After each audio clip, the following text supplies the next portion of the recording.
I am Madison Timmons. I'm Chris Susi. And we're paranormal specialists who live in the most haunted city on Earth, Savannah, Georgia. Every day is Halloween in our line of work, so join us as we spin true tales of haunts, murders, and disturbing Savannah history.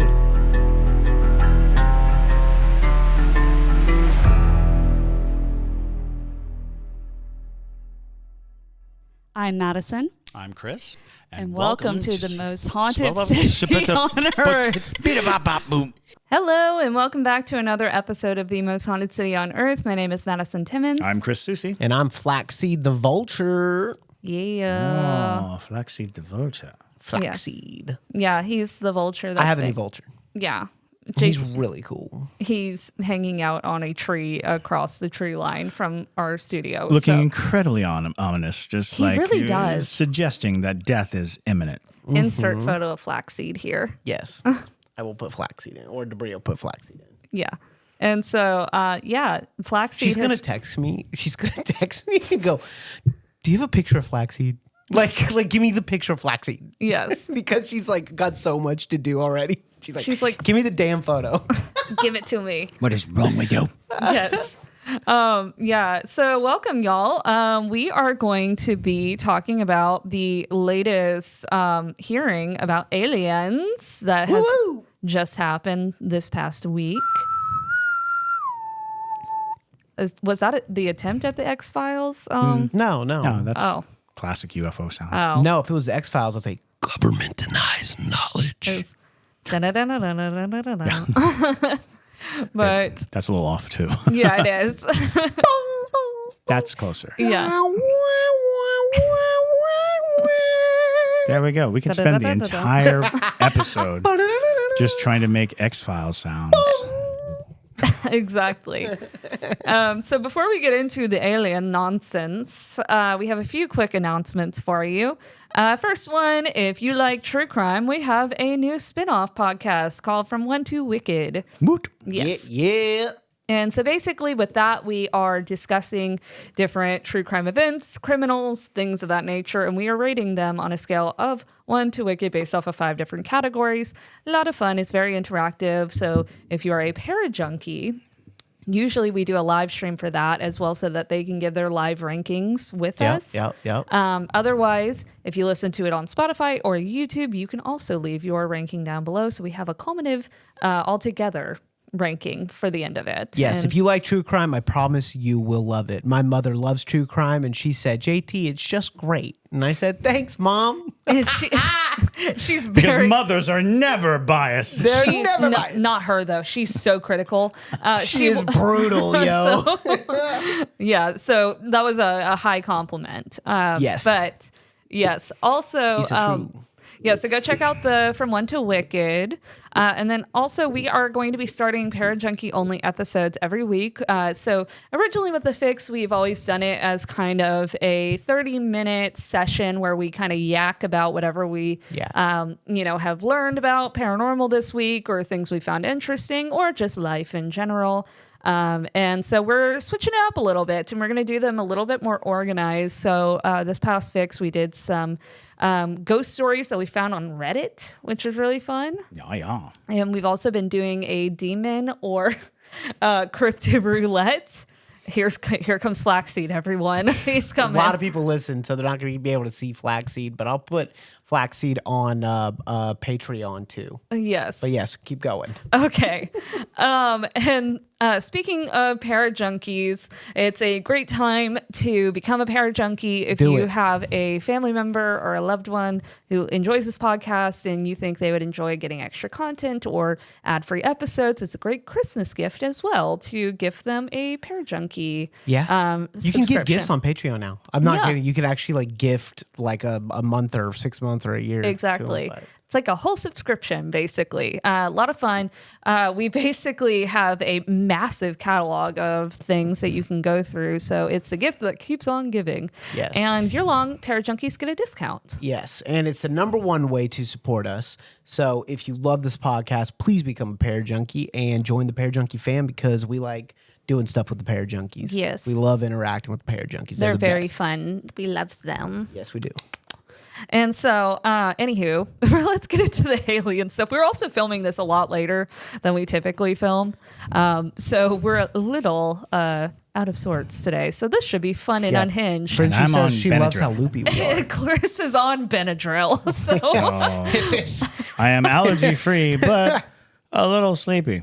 Alex asked, wait, what about Samantha, the animal squirrel? No, Samantha is a possum that lives in my backyard. And actually, Samantha and I are super close now. She came out from the deck and actually approached me. What? Yeah, without fear. I love possums. So Friendly possums. yes. So Samantha is doing very well. If you were a parajunkie, you would know Samantha's lore. So this is your cue to join us. Keeping all kinds of things from you. We just be posting stuff on Patreon, yo. Go to Patreon, you'll hear the whole story about the possum who live up under my house. Every Tuesday night, I throw at a squirrel. Yes.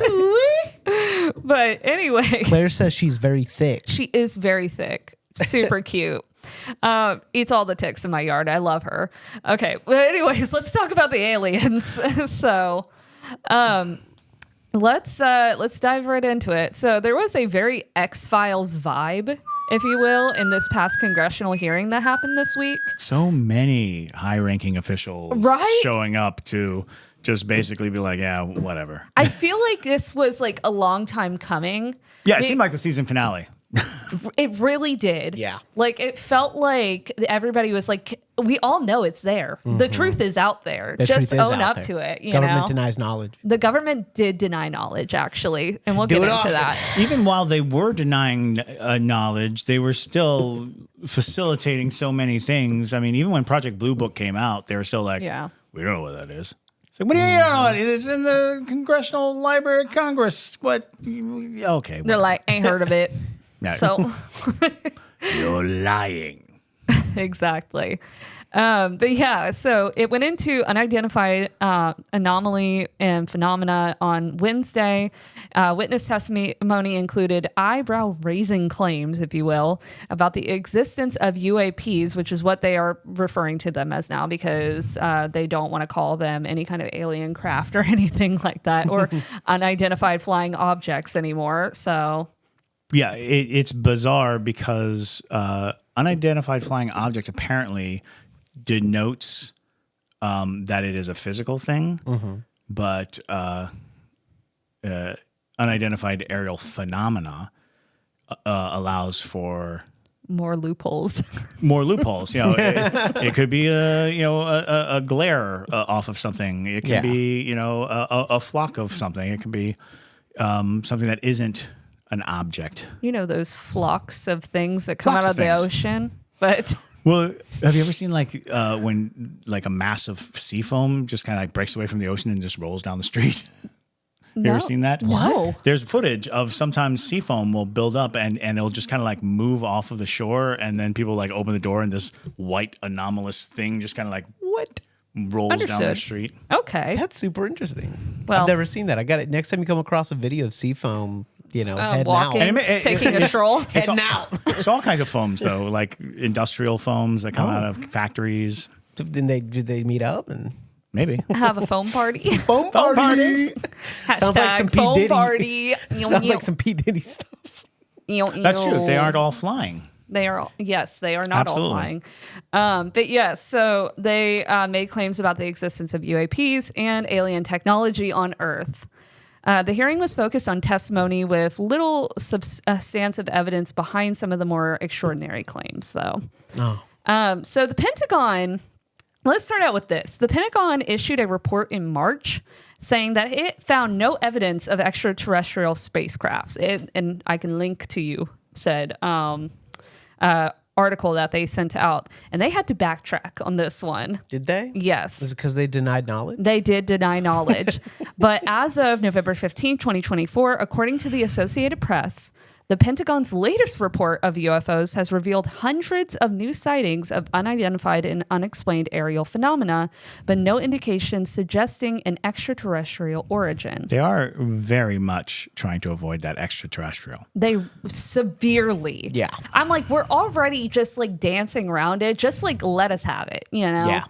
Like we all, or like we're all Or in the same. give us more concrete alternatives. Right. They're like, no. Not aliens, but we don't know what it is. Like, Not aliens, but it does seem to defy everything we understand about physics and the laws of nature. Not aliens! It does seem to be non-terrestrial in origin. and we also have bodies, but it's not an alien. So nonetheless. But yeah, so the review includes hundreds of cases of misidentified balloons, birds, and satellites, as well as some that defy easy explanation, such as a near miss between a commercial airliner and a mysterious object off the coast of New York. Okay. Sure. Which, I mean, New York City is a hotbed in and of itself. Pollution's a problem. People just be throwing their unidentified objects out the window. I mean, fair enough. While it isn't likely to settle any debates over the existence of alien life, the report does reflect heightened public interest in the topic and the government's efforts to provide some answers, which it feels like that is not the case, personally. Yeah. But they are at least giving us a ruse that, you know. Ruse. Its publication comes a day after House lawmakers called for greater government transparency during a hearing of the Unidentified Anomalous Phenomena, or UAPs, the government's preferred term for UFOs. Fair enough. So federal efforts to study and identify UAPs have focused on potential threats to national security or air safety and not their science fiction aspects, if you will. Officials at the Pentagon office created in 2022 to track UAPs, known as the All-Domain Anomaly Resolution Office. They had to create a whole office for this. Domain. Non-entity? Anomaly Resolution Office. Anomaly Resolution Office. Oh, so basically an office used to Adora? Solve. Yeah, AARO. AARO. Yeah. Oh. Aora. Aora. It's an the office of Aora. They have said that there's no indication that any of the cases they looked into have unearthly origins, but they defy all terms of logic. So, anyways, please don't put us on a list. U.S. government. Too late. Been on a list, bro. It is important to underscore that to date, AARO has discovered no evidence of extraterrestrial beings, activity, or technology, the authors of the report wrote.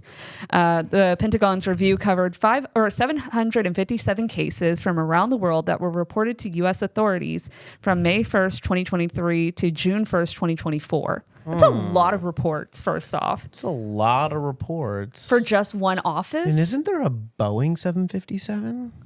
757. That's what I mean. Oh, yeah. Interesting number. I don't know. I'm It's just all being lining conspiracy up. theorist. It's all coinky-dinks, right? But and the total includes 272 incidents that occurred before that time period, but had not been previously reported.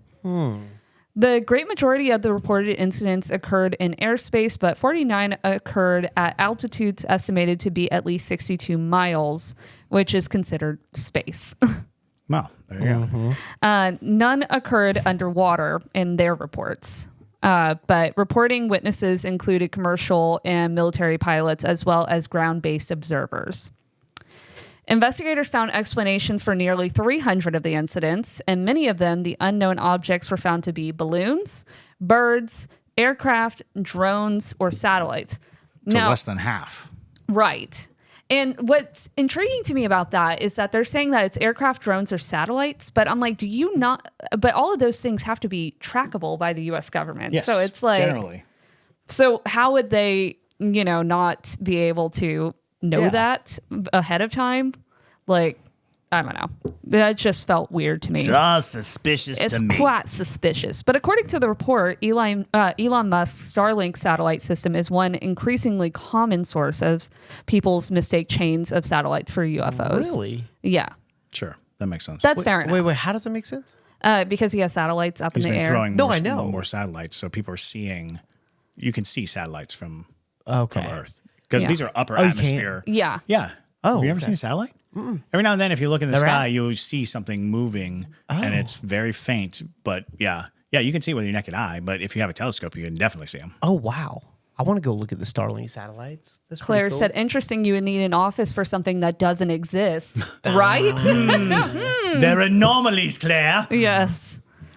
Just to make sure that you really don't know they exist. But hundreds of other cases remained unexplained, though the report's authors stressed that it is often because there is not enough information to draw firm conclusions, or they just didn't want to admit it. But Highly resistant. highly resistant. And they always have been, even when they do these congressional hearings. Because You know? congressional hearings have very exciting headlines, and then it is a lot of sitting around listening to people read from reports. So, yeah.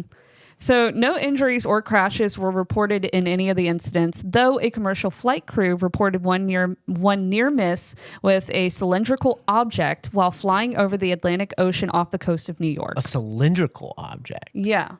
Weird. So, like, aliens be just flying pipes through the sky. I mean, not So impossible. there is, I think they call them cigar shapes. So it's not an uncommon UFO sighting, cylinder. Really? Yeah. Because it's also, I think they call them Tic Tac UFOs. They look like Tic Tacs. Yeah. So long, elongated tube like flying apparatus Interesting. is not abnormal. And that incident still remains under investigation.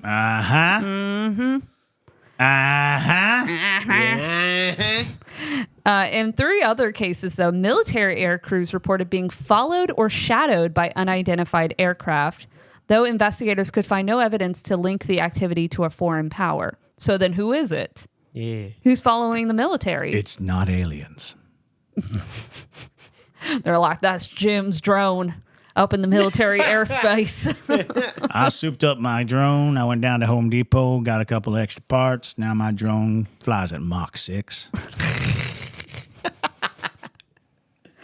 But yeah, so getting into the actual hearing. So the hearing was named Unidentified Anomalous Phenomena Exposing the Truth. That's what they called it. That's Really? a mouthful. Yeah. And as part of the committee's ongoing efforts to provide more information about what the government knows or does not know about UAPs. The hearing last year was most notably when retired Major David Grush, formerly part of the Pentagon's UAP task force, alleged that the U.S. government has recovered non-human biologicals from crash sites and has long operated a secret reverse engineering program to glean advances from the recovered vessels. Yeah. Wow. And Grush was not among the witnesses for the 2024 hearing. Is he okay? Yeah, I was about to say, Somebody because they checked in killed him. He's dead. There's actually, I don't know if I should mention this, but there are some claims out there, that the government is being very forceful of people who have really interesting The whistleblowers? pieces. Yeah, the whistleblowers who have very interesting evidence. Yeah. And just go ahead, I won't say it, but go look up the Miami incident. Oh, yeah, the Miami incident. Yeah, just go look the up. mall? Yes. Yeah. Yeah, just Very interesting. Intriguing. just go look up the latest status on that, because that's all you need to know. I'm not going to say that on this podcast, so I don't get even higher up on their list. But Wait, what do you mean?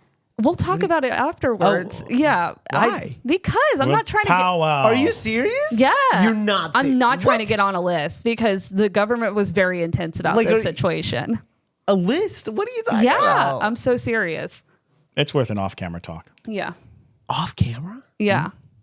But anywho, go look it up. That's I all wanna I'm be saying. on I'm a pointing you list. in the direction, but I'm not going to say. We're trying to spare being demonetized. Oh. Yeah. Demonetized? Yeah, Like forever demonetized. but You mean like yes. sniped? No, I mean taken out of circulation. media-wise, which is the blackout that has been happening to people. Oh. Yeah.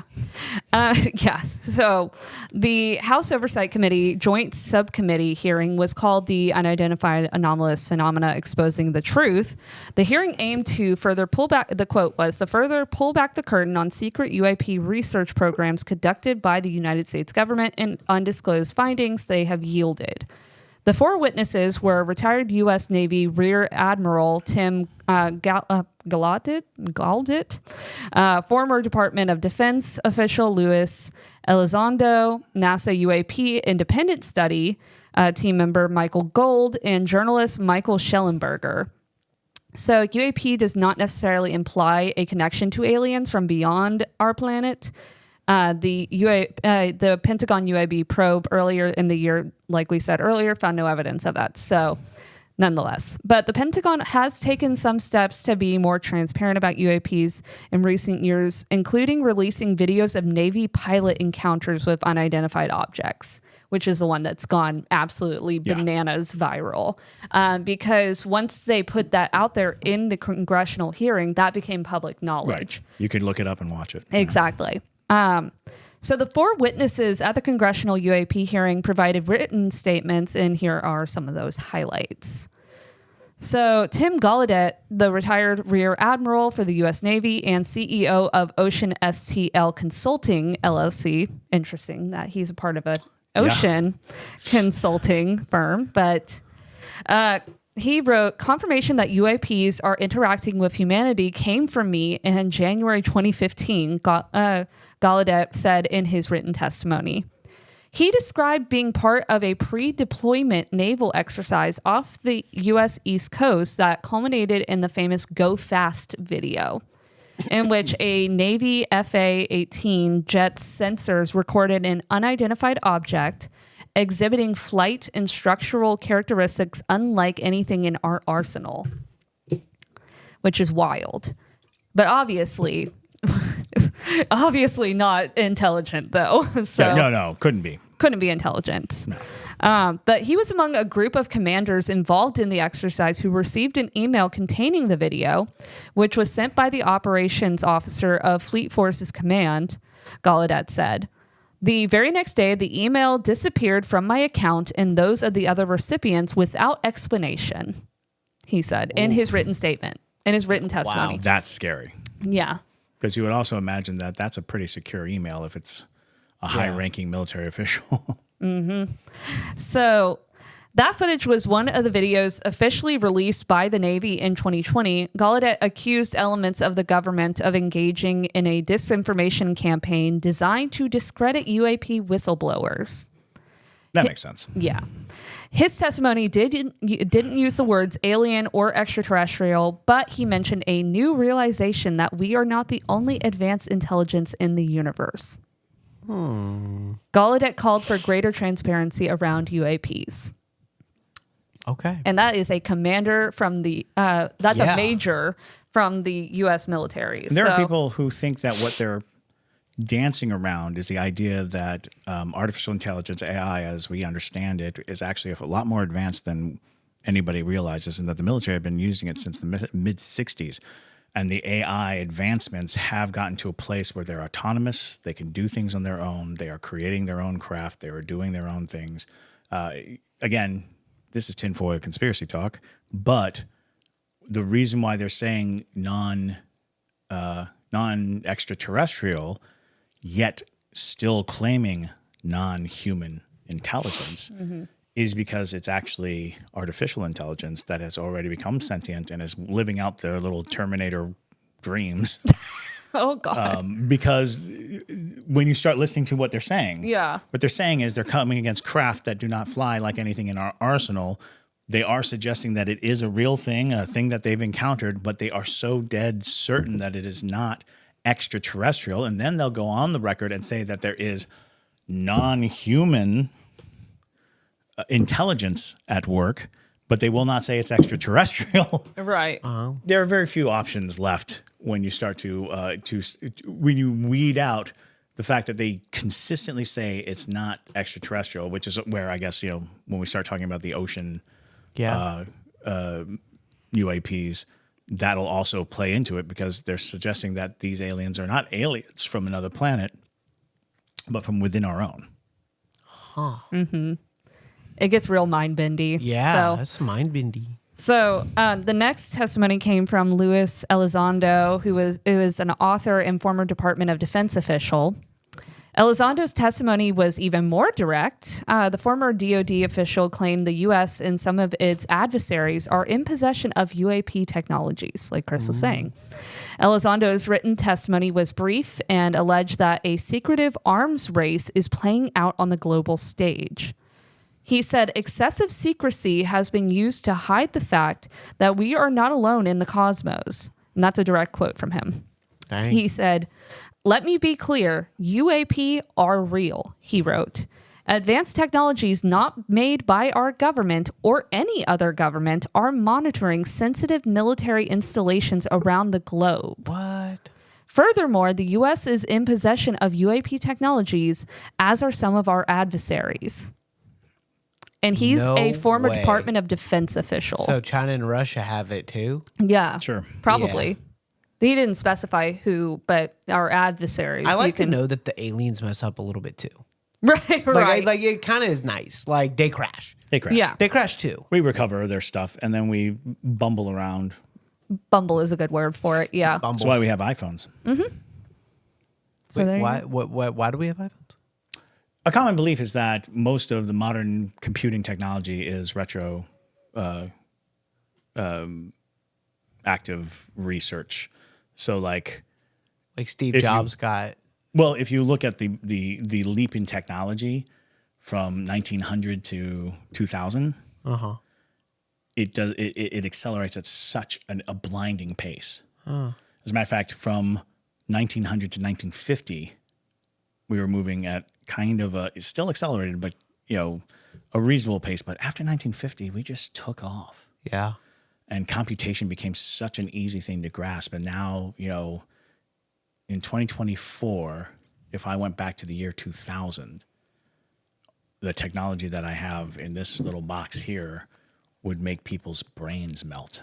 Yeah, it would. It would. It would not even register as something possible. Yeah. Dad likes to remind me when he had to look at maps at one point in his life. Like actual maps. We used to have to learn stuff, and it was exhausting. Brutal. We'd have to go to the library and read books. If we wanted to know something, we had to research. Dark Ages. Now I just got to ask my girl Siri. She's just like right Siri there. will tell you anything. That's true. Yeah, and good luck if you wanted to know like the height and weight of your favorite celebrity.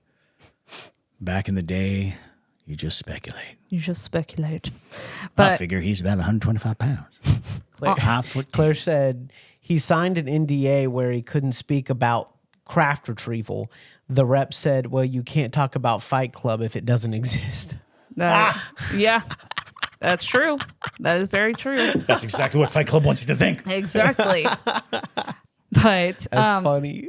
Elizondo is a former intelligence officer who later managed a highly sensitive special access program on behalf of the White House and the National Security Council, according to his official bio. He's a high-ranking dude.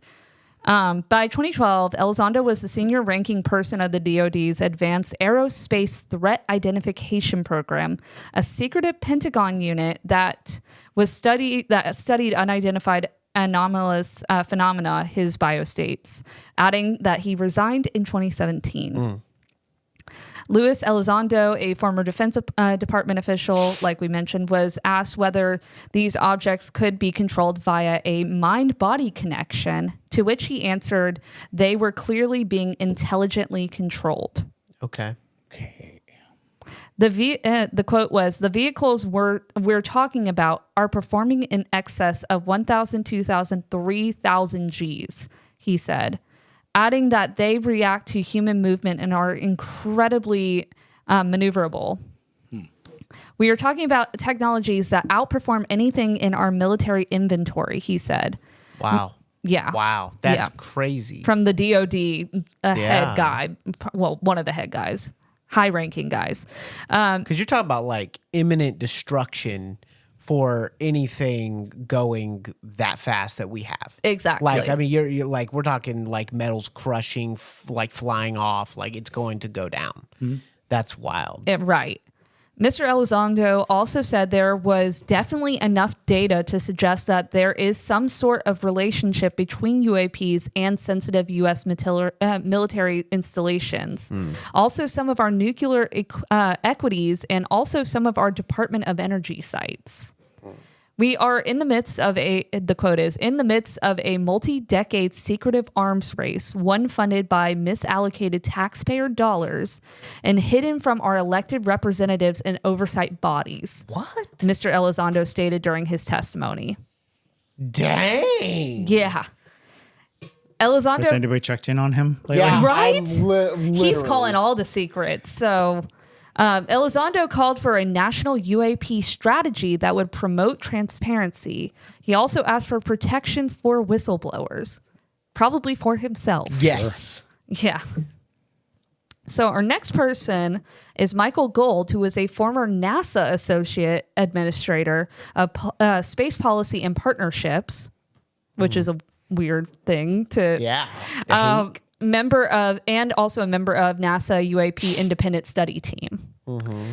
Gold is a former NASA administrator focused on that space policy. He was part of an independent study team that issued a 2023 report recommending NASA play a prominent role in studying and collecting data on UAPs. Mm-hmm. Gold specified he was speaking for himself and not as a representative of NASA or his current employer, aerospace company Redwire.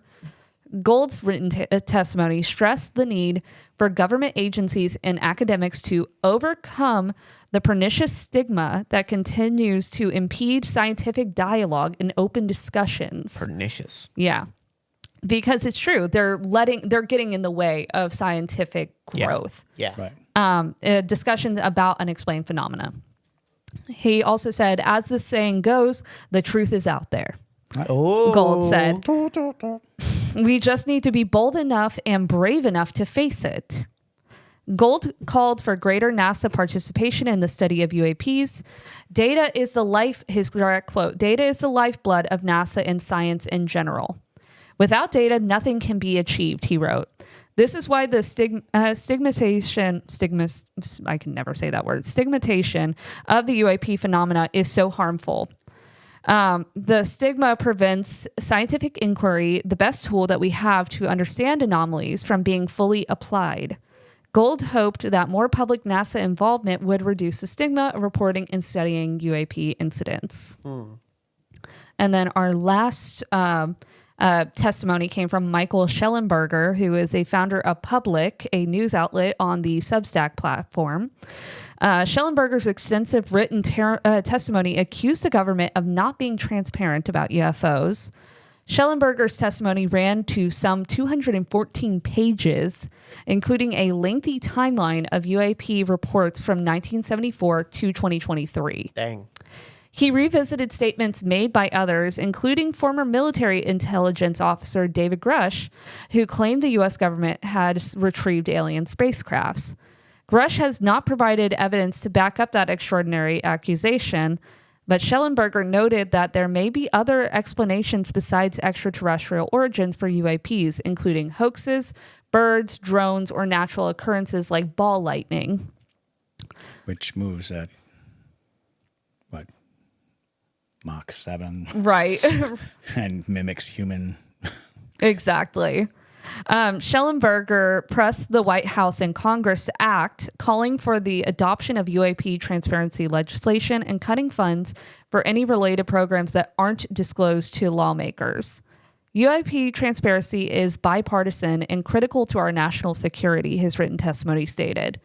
The bulk of Schellenberger's written testimony is a timeline of UAP events. Like most of the other witnesses, he called for greater transparency from the government. We deserve the truth, he wrote. Mr. Schellenberger, the founder of the Public News Service, said the 13-minute-long high-definition color video was of the orb 20 miles off the Kuwait coast, and which was a video they played from the Pentagon. Ooh. Was an orb 20 miles off the Kuwait coast and was filmed from a helicopter. The direct quote says, then halfway through the video, the person said the orb is joined by another orb that briefly comes into the frame from the left before rapidly moving again out of the frame. He said the source discovered the video on SIPR, the Secure Internet Protocol Router network the Department of Defense uses to transmit classified information. So let's get into some of the key events. So the U.S. was accused of having UAP crash retrieval programs.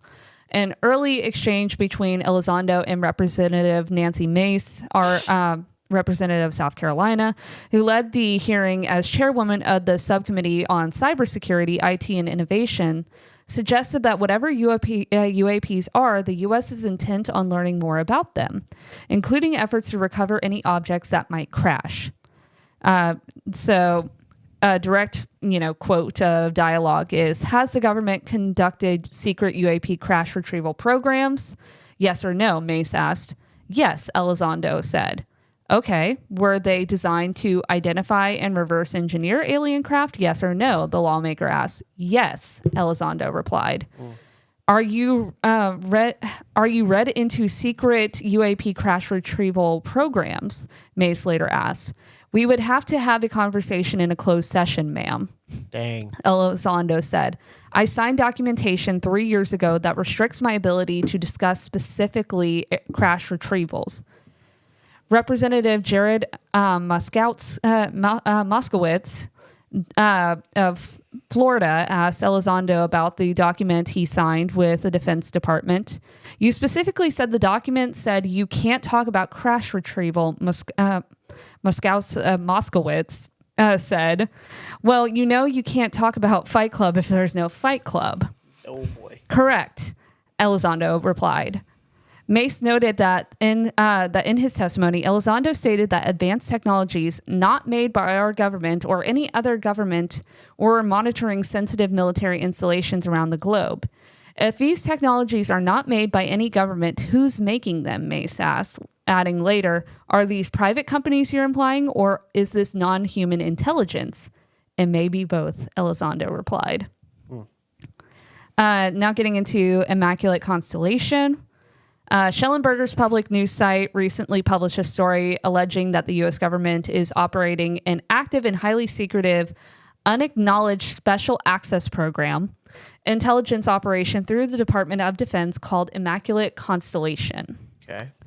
Schellenberger shared a document with lawmakers that he described as a whistleblower report about the program. Schellenberger said the program uses high-quality imagery and other sophisticated tools to capture data about UAPs. Quoting from the report, he said that an F-22 plane encountered several orbital objects while on patrol in an unnamed place at an unnamed date. The F-22 broke trajectory and attempted to evade, but was intercepted and boxed in by approximately 3 to 6 UAPs. Schellenberger said in his testimony. He added that a source had warned him of tight secrecy controls around the program, a point also raised by Mace. Representative Anna Paulina Luna of Florida just told me, if I say Immaculate Constellation, I'll be on some list. Maybe get an FISA warrant, she said. So come at me, bro, I guess. Did she said that? Yeah, that's literally what he said. That's what he said. That's what he He said. basically said, well, I've said it. Yeah. What are you going to do? Yeah. Wow. So Let's see what they did. Is he still around? maybe. So experts push for transparency. So over the years, a number of unusual encounters have been found to have reasonable explanation after they were reported, from weather balloons and atmospheric phenomena to drones, airborne trash, and birds. I think it is probably the vast majority of UAP are drones, experimental aircraft, weather conditions, Gold, the former NASA administrator, said, but there is a percentage that isn't. Gold said agencies such as NASA should get funds to develop instruments to study UAP anomalies for potential new discoveries. As things stand, he said, researchers are relying on cell phones and fighter jets' cockpit gun cameras. Repeatedly, Wednesday's witness panel stressed that the U.S. government, specifically presidential administrations and the Pentagon, should be more transparent about the UAP reports. And they called for ensuring that no one risks being stigmatized or intimidated for trying to report or study UAPs. Elizondo said he believes many classified materials can be shared with Congress and the public. When Elizondo was asked how he would characterize UAPs, he replied, "An enigma, sir, and a frustration. We are talking about technologies that can outperform anything we have in our inventory. And if this was an adversarial technology, this would be an intelligence failure eclipsing that of 9/11 by any order of magnitude." Dang. Yeah, that's a heavy... That is a heavy statement. Yeah. So in 1977, President Carter asked NASA to look into resuming UFO investigations, but the agency and the Air Force believed nothing would be gained by further investigation. But in recent years, there have been increased efforts to compile and centralize the reporting of unexplained phenomena. In July 2022, the U.S. government established the AARO to standardize reporting methods and data collection. It collects UAP reports from the military and from Federal Aviation Administration, including sightings reported by civilian pilots to air traffic control. The agency doesn't offer a way for the general public to file a UAP report. It does accept reports from current or former U.S. government employees, service members, or contractor personnel with direct knowledge of U.S. Government programs or activities related to UAP dating back to 1945. The agency adds that potential filers should not submit any information that is potentially classified or unclassified information that is not publicly released. Example, subject to export control regulations.